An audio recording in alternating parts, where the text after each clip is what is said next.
Guys, welcome back to Parvathy's food travel truck. അങ്ങനെ യാത്രകൾ അങ്ങനെ നടന്നുകൊണ്ടേയിരിക്കുകയാണ്. നാട്ടിൽ വരുന്നു, തിരികെ പോകുന്നു, വീണ്ടും നാട്ടിൽ വരുന്നു, തിരികെ പോകുന്നു. എടിപിടിയെന്ന് പറഞ്ഞൊന്ന് നാട്ടിൽ വരേണ്ടി വന്നു. നാട്ടിൽ വന്നിട്ട് ഞങ്ങൾ തിരികെ പോവുകയാണ്. പക്ഷേ മക്കൾ ഭയങ്കര വിഷമത്തിലാണ്. നമ്മൾ 10 ഡേയ്സ് മാത്രമേ ഉണ്ടായിരുന്നുള്ളൂ ലീവ്. സ്കൂളും കാര്യങ്ങളും ഒക്കെ അവിടെ നടന്നുകൊണ്ടിരിക്കുന്നു. അപ്പോൾ നമ്മൾ വേഗം തിരികെ പോവുകയാണ്. അവർക്ക് അധിക ദിവസം ഇവിടെ നിൽക്കാൻ സാധിച്ചില്ല. അവർക്ക് കുറേ ദിവസം നാട്ടിൽ വന്നാൽ നിൽക്കണം എന്നാണ് പറയാറ്. അപ്പം ഇപ്രാവശ്യം അധിക ദിവസം നിൽക്കാൻ പറ്റിയില്ല. അച്ഛൻ്റെ അമ്മമ്മേൻ്റെയും കൂടെ, പിന്നെ മിത്തുച്ചേട്ടൻ്റെ കൂടെ കളിക്കാൻ പറ്റില്ല എന്നൊക്കെ പറഞ്ഞിട്ട് ഭയങ്കര വിഷമം പറഞ്ഞുകൊണ്ടിരിക്കുകയായിരുന്നു. അങ്ങനെ ഞങ്ങൾ ട്രെയിൻ കയറി. കൊട്ടാരക്കരയിൽ നിന്നാണ് ട്രെയിൻ കയറിയത്. ചെന്നൈക്കാണ് പോകുന്നത്. അപ്പം അതിന് നമ്മൾ ഉച്ചയ്ക്ക് 12:30 ആയപ്പം കയറി. ഉച്ചയ്ക്ക് ഫുഡ് കഴിക്കാൻ വേണ്ടി പോവുകയാണ് കേട്ടോ. ഫുഡ് എന്ന് പറയുമ്പം പൊതിച്ചോറാണ്. എപ്പോഴും പൊതിച്ചോറൊരു വികാരം തന്നെയാണ് കേട്ടോ. പണ്ട് സ്കൂളിലൊക്കെ പോകുമ്പോൾ നമ്മൾ പൊതിച്ചോറ് ഇങ്ങനെ തുറക്കുമ്പോൾ നമ്മളിങ്ങനെ നോക്കുമ്പോൾ എന്തൊക്കെയാണ് ഇന്നത്തെ കറികൾ, എന്തൊക്കെയാണ് ഇന്നത്തെ കറികളെന്ന്. അത് വാഴയില വാട്ടി അതിനുള്ളിൽ ചോറ് വെച്ചിട്ട് ചമ്മന്തിയും, പിന്നെന്താ, ഇതിപ്പോൾ മീനച്ചാറുണ്ട് കേട്ടോ. മീനച്ചാറും പിന്നെ കാത്തോരനാണ്, പിന്നെ അച്ചാറും ഉണ്ട്. നല്ല മീനച്ചാറാണ്. ഇത് മീനച്ചാറ് ഉണ്ടാക്കിയേക്കുന്നത് വെച്ച് കഴിഞ്ഞാൽ നെത്തോലി വെച്ചിട്ടാണ് മീനച്ചാറ് ഉണ്ടാക്കിയേക്കുന്നത്. അപ്പം ഫുഡൊക്കെ കഴിച്ച് കഴിഞ്ഞിട്ട് നമ്മൾ ഇങ്ങനെ കുറച്ച് നേരം ഒന്ന് ഇരുന്ന് കേട്ടോ. കാരണം ഉച്ചയ്ക്ക് 12:30-ക്കാണല്ലോ കയറുന്നത്. ഫുഡ് കഴിച്ച് കഴിഞ്ഞപ്പോഴത്തേനും ഉറക്കം വന്നൊന്ന് ഉറങ്ങി എണീച്ചു. രാത്രിയിലത്തേക്ക് നമ്മൾ ഫുഡ് കൊണ്ടുവന്നു. കുഞ്ഞ് നെമ്മീനാണ്, അത് ഫ്രൈ ചെയ്തതാണ് ചോറിൻ്റെ കൂടെ ഉണ്ടായിരുന്നത്. നെമ്മീൻ ഫ്രൈയും ചമ്മന്തിയും മെഴുക്കുവരട്ടിയും ഒക്കെ ആയിട്ട് ഭയങ്കര രുചിയായിരുന്നു കേട്ടോ. അതിങ്ങനെ തുറന്ന് ഉരുട്ടി കഴിക്കുമ്പോൾ ഉള്ളൊരു മണവും രുചി ഇപ്പം തന്നെ കൊതി വരുന്നു. അങ്ങനെ കിടന്നുറങ്ങി. വെളുപ്പിനെ ആയപ്പോൾ നമ്മൾ താമ്പരത്തെത്തി. ചെന്നൈയിൽ താമ്പരത്തെത്തി. അവിടുന്ന് മറ്റേ ലോക്കൽ ട്രെയിൻ ഉണ്ടല്ലോ അവിടെ നിന്നുള്ളത്, അതിൽ കയറി നമ്മൾ നേരെ ചെന്നൈ സെൻട്രലിന് പൊയ്ക്കൊണ്ടിരിക്കുകയാണ്. അപ്പം രണ്ടുപേരും നല്ല ഉറക്കത്തിൻ്റെ ക്ഷീണത്തിൽ ഇങ്ങനെ ഇരിക്കുകയാണ്. പിന്നെ ഒരു കാര്യം എന്ന് വെച്ച് കഴിഞ്ഞാൽ കുഞ്ചുവും കാഞ്ചിയും ഏതുറക്കത്തിൽ വിളിച്ചാലും യാതൊരു മൂശാട്ടയും കാണിക്കാറില്ല.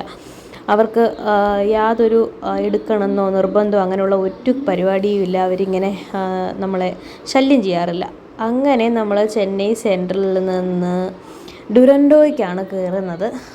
ട്രെയിൻ കയറി. അപ്പോൾ അവിടെ A to B റെസ്റ്റോറൻ്റ് ഉണ്ട്. അവിടെ നിന്ന് നമ്മൾ നല്ല വട സാമ്പാർ വാങ്ങിച്ചു. എൻ്റെ മോനെ എന്തൊരു ടേസ്റ്റാണെന്നറിയാമോ ആ വടയും സാമ്പാറും കൂടെ കഴിക്കാൻ. ആ സാമ്പാർ ഇങ്ങനെ കോരി കോരി കുടിക്കാൻ തോന്നും, അത്രമാത്രം ടേസ്റ്റാണ്. എനിക്ക് പണ്ടെന്ന് വെച്ച് കഴിഞ്ഞാൽ കേരളത്തിന് പുറത്തോട്ട് പോയി കഴിഞ്ഞാൽ എനിക്ക് വെജ് ഫുഡ് എനിക്ക് ഇഷ്ടമല്ലായിരുന്നു. പക്ഷേ ഈ A to B ഫുഡ് എന്ന് വെച്ച് കഴിഞ്ഞാൽ അപാര ടേസ്റ്റാണ്. നമ്മൾ വെജ് ഇഷ്ടമല്ലാത്തവർക്ക് കൂടി നമ്മൾ അത് കഴിക്കും. അമ്മാതിരി ടേസ്റ്റാണ്. അപ്പോൾ മിക്കപ്പോഴും നമ്മൾ അവിടെ നിന്ന് അത് വാങ്ങിക്കാറുണ്ട്. അതൊക്കെ കഴിച്ചിട്ട് കിടന്ന് നന്നായിട്ടൊന്ന് ഉറങ്ങി. മക്കൾക്കൊക്കെ നല്ല ഉറക്കക്ഷീണം ഉണ്ടായിരുന്നു. ഉറങ്ങി എണീച്ചപ്പോഴത്തേനും ഉച്ചക്കത്തെ ഫുഡ് വന്നു. ട്രെയിനകത്ത് നിന്ന് തന്നെ ഫുഡാണ്. അത് നമ്മൾ വെജാണ് ഓർഡർ ചെയ്തത്. പനീർ കറി, ദാല്, പൊട്ടറ്റോ ഫ്രൈ, പിന്നെ റൈസ്, ചപ്പാത്തി, പിന്നെ തൈര്, ഇതൊക്കെയാണ് ഉണ്ടായിരുന്നത്. അപ്പം അതൊക്കെ കഴിച്ചു. ഇവർക്കെന്ന് വെച്ച് കഴിഞ്ഞാൽ ട്രെയിനിൽ നിന്നൊക്കെ കിട്ടുന്ന ഫുഡൊന്നും വലിയ പ്രശ്നമൊന്നുമല്ല. അവർ കഴിച്ചോളും. യാത്രയിൽ ഈ മക്കൾ എന്നെ ഇതുവരെയും ബുദ്ധിമുട്ടിച്ചിട്ടില്ല.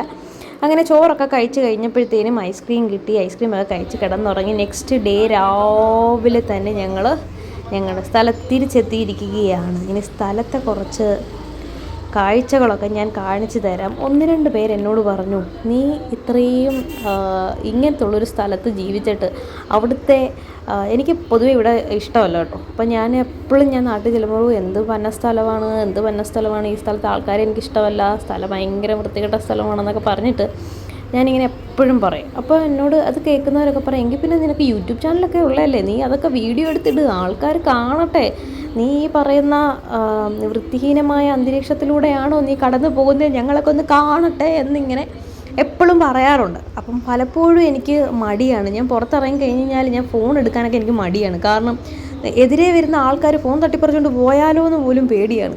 ഞാനിങ്ങനെ ഭയങ്കര ശ്രദ്ധാലുവായിട്ടിരിക്കും. നടക്കുമ്പോഴൊക്കെ ഞാൻ എപ്പോഴും എൻ്റെ ഒരു കൈ എൻ്റെ മാലയിലൊക്കെ കാണും. ഇടയ്ക്ക് വെച്ചിട്ട് ഞാൻ മാലയൊന്നും ഇടാറില്ലായിരുന്നു. പേടിയായിരുന്നു. കാരണം മോഷണമൊക്കെ ഉള്ള സ്ഥലമാണ്. ഇപ്പോൾ പിന്നെ ചെറിയൊരു മാല കഴുത്തേ കിടപ്പുണ്ട്.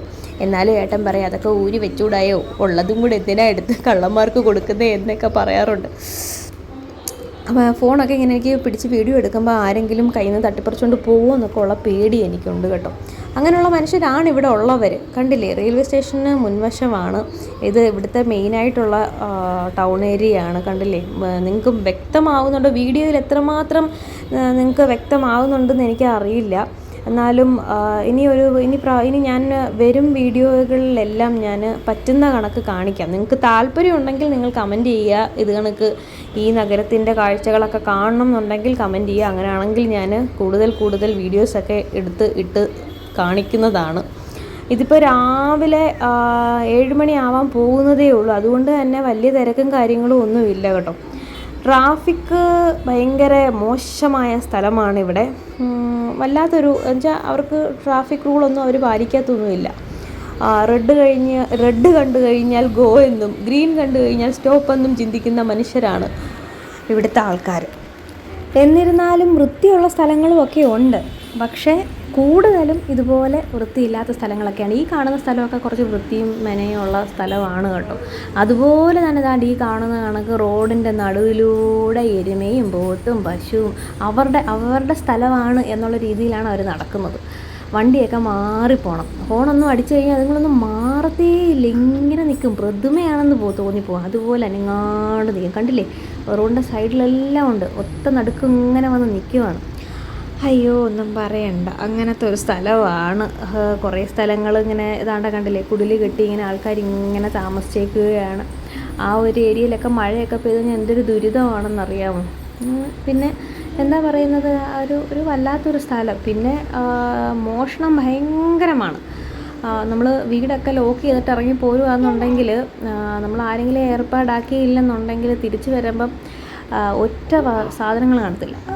എന്താ പറയുന്നത്, ഇവിടുത്തെ പൊതുവായിട്ടൊരു പറച്ചിലെന്ന് വെച്ച് കഴിഞ്ഞാൽ അടിവസ്ത്രം പോലും കാണത്തില്ല. അതുവരെ എടുത്തുകൊണ്ട് പോകുന്ന കള്ളന്മാരാണ് എന്നാണ് നമ്മൾ പറയാറ്.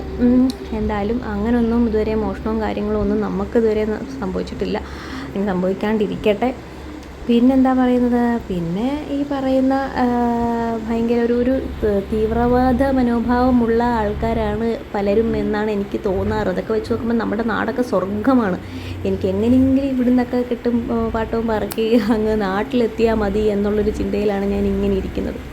ഈ കാണുന്ന ഒരു ഏരിയയിൽ എന്ന് വെച്ച് കഴിഞ്ഞാൽ രാവിലെ ഒരു 8-8:30 ആകുമ്പോഴത്തേനും ഇപ്പോൾ ഈ ആൾക്കാർ കൂടി നിൽക്കുന്നത് പോലെ ഇതിപ്പം കുറച്ച് പേരല്ലേ ഉള്ളൂ.